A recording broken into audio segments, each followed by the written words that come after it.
I'm Amy Attwood and I have chosen Descriptor 5.1.1 from the Australian Professional Standards for Teachers to discuss today.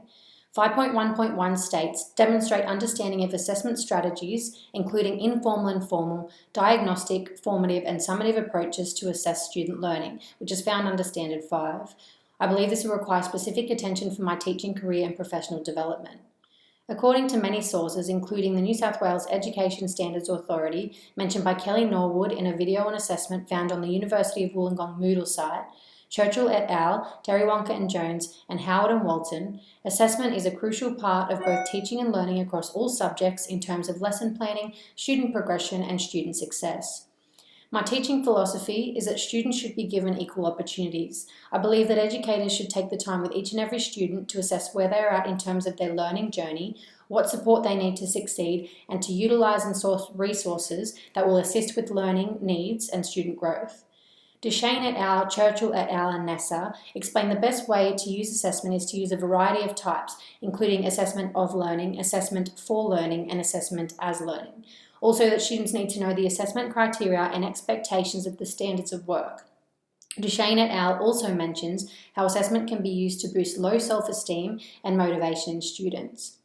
Assessment is intriguing as it can be looked at from an individual student level right up to at a global level, including PISA testing, in which Andreas Schleicher in 2012 discusses on a TED Talk. An interesting article in Teacher Magazine, Making Student Growth Visible by Joe Earp in 2015, talks about a woman named Sherry Evans who introduced a program into the school she worked at due to a majority of students possessing a reading or writing level that was below average. The program included a variety of facets. One was a data wall to largely display the real data of the students' results. Following the program, both the results and the attitudes and willingness of the students to learn improved dramatically. Sherry is now a teaching and learning advocate and someone I aspire to be like in my teaching career.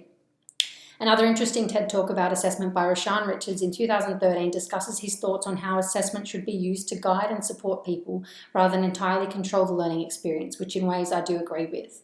Before I begin my professional experience, I would like to discuss this descriptor with fellow pre-service teachers. I'm planning to bring some sample units from the Nessa website to discuss with my supervising teacher. I'll take many notes following observations in the classroom and discussions with the teacher. I'd like to request a briefing of where the students are currently in their learning and if I can see some work samples and comparisons. It's important for me to gain knowledge on how to implement best practice for assessment in the classroom.